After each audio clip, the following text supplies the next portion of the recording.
احسن صاحب، یہ تو انسانی حقوق کا معاملہ ہے اور یہ سنگین خلاف ورزی ہے. پاکستان کے تو یہ بڑے چہیتے ہیں. پاکستان سے بھی کوئی آواز نہیں اٹھتی اور دنیا بھی خاموش ہے. یہ جو کر رہے ہوتے ہیں تھوڑی بہت تنبیہ ہو جاتی ہے کچھ ملکوں کی طرف سے، اس کے بعد یہ خاموشی. تو افغانستان کیا مجبوری ہے دنیا کی کہ کیا ہے مسئلہ کہ کوئی کھل کے بات نہیں کرتا، کوئی کھل کے ان کے خلاف ایکشن نہیں لیتا؟ دنیا کی مجبوری کیا ہونی ہے؟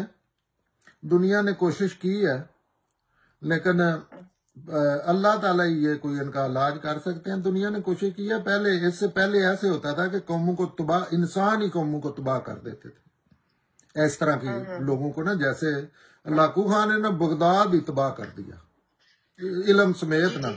اس طرح کے وہ بھی لوگ بن چکے تھے. ہاں، ابھی دنیا کے پاس کیپیسٹی ہے کہ بٹن دبانے سے یہ سارا کچھ ختم ہو جائے جہاں جہاں وہ چاہتے ہیں.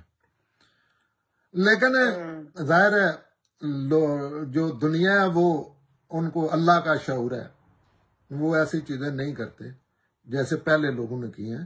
نہیں تو ان کو بڑا ایزی ہے ان کو ملیا میٹ کر دیا جائے. یہ جو لوگ سمجھتے ہیں نا کہ فلاں نے فلاں کو شکست دی ہے اور یہ کیا ہے وہ کیا ہے، تو ایسی کوئی بات نہیں ہے.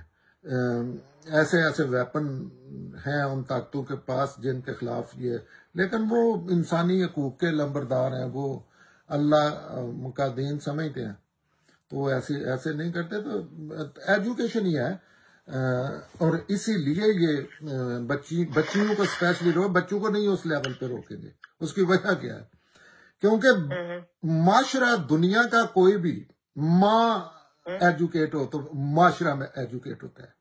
انڈیویجولی تو آپ پورے مرد پڑھ جائیں، معاشرہ ایجوکیٹ نہیں ہو. کیونکہ کوئی بھی دنیا کی قوم آج بھی اپنی ماں سے زیادہ آگے نہیں نکل سکتی، ترقی نہیں کر سکتی. ہاں، تو یہ خوف زدہ لوگ ہیں. جنہوں نے بنایا وہ خوف زدہ تھے، ان کے اپنے مقاصد تھے. لیکن ابھی مخلص لوگ بھی، میجارٹی مخلص لوگوں کی ہے جو اس کو ہی دین سمجھ رہے ہیں، جو اس کو یہ انا کا مسئلہ سمجھ رہے ہیں، جو اس کو ہی اس میں فلاح سمجھ رہے ہیں، جو اس کو اللہ کا حکم سمجھ رہے ہیں. حالانکہ اس سے بڑی اسلام کی تو ان کو نہیں ہو سکتی کہ آپ نے کسی کو ایجوکیشن سے روک دیا.